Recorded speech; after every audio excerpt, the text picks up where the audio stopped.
ታዲያስ አንቺን አስጨንቅሽ እሱማ ያስጨንቀኛል ግን ደግሞ የራሴ ህይወት ሊኖርኝ ይገባል አይደል ከባድ ነው ማለት ቤተሰብ ማለት የትማውጥተሽ ምጥኝ ነገር አይደለም እና ይሄን እኮ ሰው ታውቃለሽ ምንድነው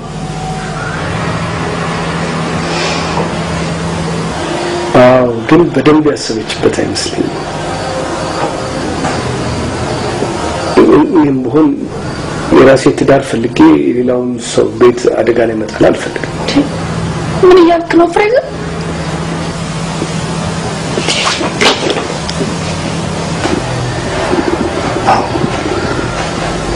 ማርቲያስ ማለት ለናንቺ ባልና ሚስት ለመሆን የቤተሰቦችሽ ፍቃድ በተለይም የአባትሽ ሙሉ ፍቃደኝነት ልናገኝ ይገባናል እሺ እሱ ባይፈቅድስ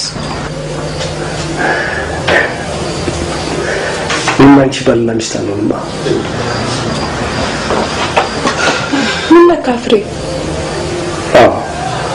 ዛሬ ቸኩዬ ባለማስተዋል መወስነው ነገር ነገ ማን ቤት ውስጥ ችግር እንዲፈጠር አልፈልግም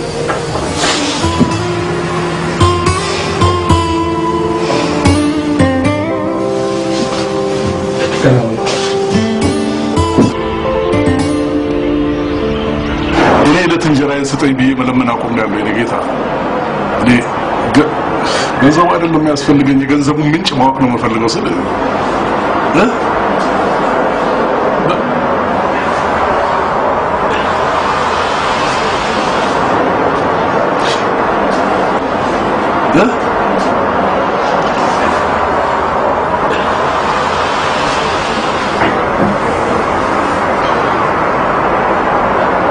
ቆይ በኋላ ደውላለሁ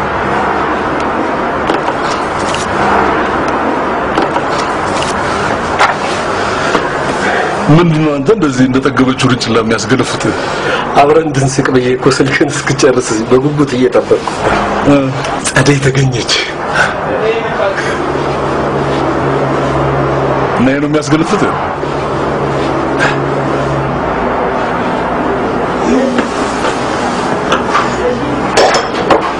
ጌታዬ እኔ እኮ ያን ሀብታም እየዞረ ይፈልጋል የሚሉትን ሰውዬ ወሬ ይዘህልኝ የመጣህ መስሎኛል ከዚህ አይበልጥም ብዬ ነው እንጂ ስለሳቸውማ ይዤው የመጣሁት ነገር አለ ኩራባቸው አንተ እኮ እንደገና ተመልሰው ወደኔ ስትመጣ ትንሽ የተሻሻል ከአዲስ ዘዴ ይዘህ የመጣህ መስሎኝ ነበር ጭራሽ ብሶብህ ነው እንደመጣው በል ንገረኝ ምንድን ነው ያገኘው ወሬ ከሰውየው ጋር ተዋውቀናል ደባልቄ ይባላል ስማቸው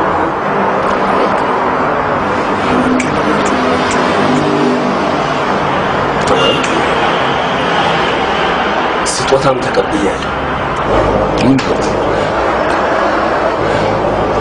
አድራሻውን ስልክ ቁጥሩን ሳገኘህ አላወቅኩት እንደዝም ብለህ በቃ የሰጠን ፍርፋሪ ስትለቅም ዋናውን ቁም ነገር ረስተዋል ማለት ነው አይደለም ጌታዬ ሰውየው ስልካቸውንም ሆነ አድራሻቸው ለማንም ሰው አይሰጡም ለማንም እኔ ማንም ነኝ እንደዛ ማለት አይደለም ስታይ ማንም መስላል ስለዚህ ገባበት ገብተህ የምስል ቁጥር እንድታወጣ ኧረ አይሆንም ጌታዬ ሰውየው እኮ በጣም ነው የሚያስፈልግ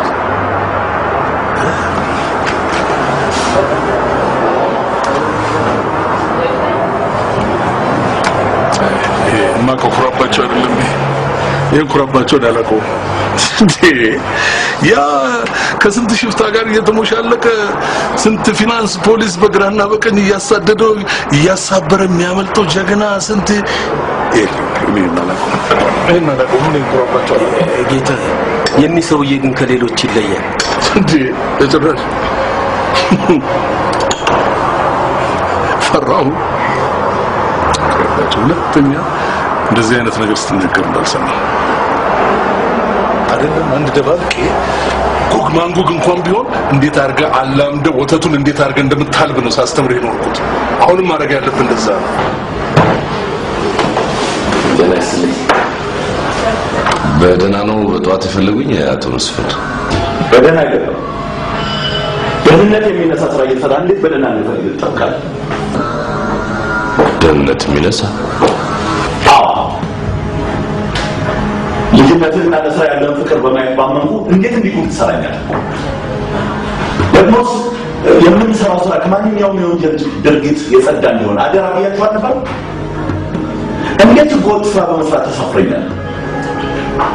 ማነው ህገወጥ ስራ እየሰራ ያለው? ሁሉም ሰው፣ ፖሊስ፣ ኢንተርኔት፣ ሚዲያው ወይ መስል እኔ እስከማውቀው ድረስ የምንሰራው ስራ በጠቅላላ ህጋዊ። ማስረጃ ቢኒያም፣ ማስረጃ ያልከው እውነት መሆኑን በቃል ብቻ ሳይሆን በማስረጃ አስደግፈህ እንድታረጋግጥልኝ እፈልጋለሁ። እቃዎቹ ህጋዊ መንገድ ተከትለው ከመግባታቸው ሌላ ምን ህጋዊ ማረጋገጫ ያስፈልጋል? አላውቅም። ይህ ብቻውን ግን በቂ አይመስለኝም።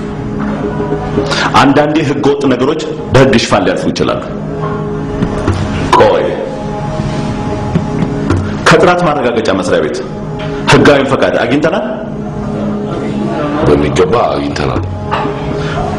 ፈቃዱ በትክክለኛ መንገድ መውጣቱን ማረጋገጥ አለብኝ። ማለት ፖሊስ ድርጅታችን ህጋዊ ያልሆኑ ምርቶችን ለማስገባት እየተንቀሳቀሰ መሆኑን መጠርጠሩን ገልጾልኛል። ምን? ታዲያ እኮ ጠረጠረ ማለት እኮ አረጋገጠ ማለት እኮ አይደለም። አዎ፣ ያለ ምክንያት ግን አይጠረጥሩም። ደግሞ መጠርጠሩ በራሱ ለኔ ትልቅ ሞት ነው። የወለተ አቶ መስፍን የእቃዎቹ ዋጋ ደግሞ ከመደበኛው ዋጋ እጅግ ያነሰ መሆኑ ጥርጣሬውን ውሃ እንዲያነሳ ያደርገዋል። ኢንተርኔት ላይ የሚገኘው መረጃ ደግሞ ይሄንን ያጠናክራል። ማለት ያው ለቢና ወትሮም እዚህ ቢዝነስ ውስጥ ደስ እያለኝ አይደለም የገባሁት። ያመንኩት አስናቀን ሳይሆን አንተን ነበር። አሁንም የማምነው አንተን ነው። አቶ መስፍን ከልጅነት አብሮ አደግ ጓደኛ ይልቅ እንዴት ይላልኝ አላውቅም። አሁንም በአንተ መልካም ፈቃድ ብቻ ነው የምተማመነው። ስለዚህ ችግር የሚፈጥር ከሆነ ከጎኔ ለመቆም ቃል ትገባልኛለህ ወይስ አትገባልኝም? ያስቃል ግን አይ አስቀም ቃልን እየጠበቁ ሰጥቼዎታለሁ። እኔ አስፈላጊውን ማጣራት አደርጋለሁ። ከዛ በኋላ ግን አድርግ የምልህን ብቻ ሳታመናታ ታደርጋለህ።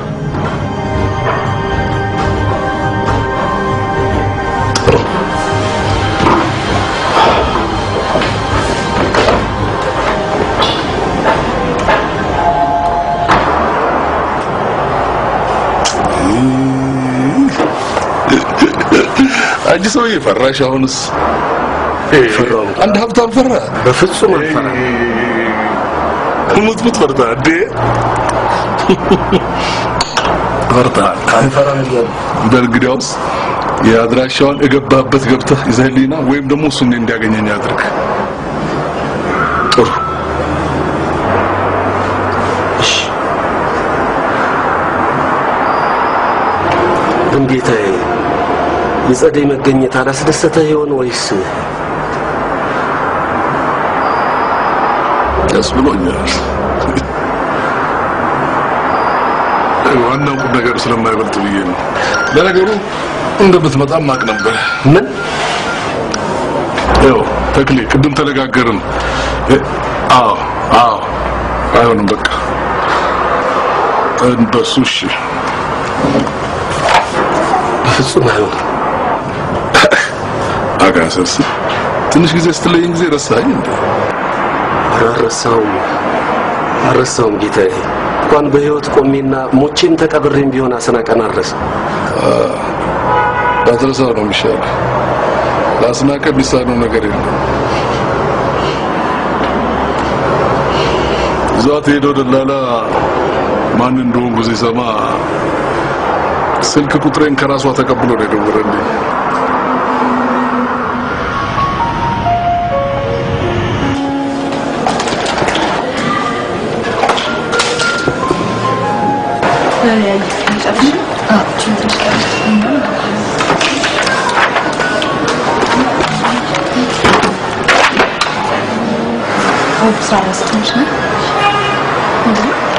ቃል የገባሁልሽ ቦነስ ዝም ብለሽ እኮ ልትሰቂያለሽ ማለት ነው። ለሁሉም በጣም አመሰግናለሁ።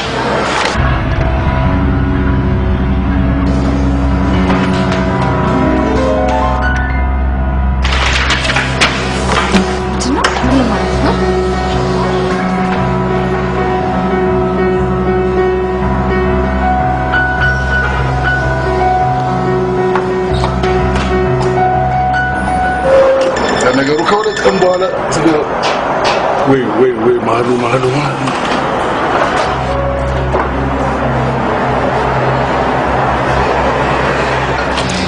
ደህና ዋልኩ ሞገስ። ደህና ነኝ። ሻይ እየጠጣን እናውራ። ሻይ ለመጠጣት ገባኝ፣ ግን ሻይ እየጠጣን ብናወራ ምን ችግር አለ? አንቺ የማትፈልጊ ከሆነ ለፖሊስ ወስጄ እሰጥዋለሁ። ምን ያስቸኩልሃል? ሻይ እየጠጣን እናውራ። ምን አለብሽ? ነገርኩሽ።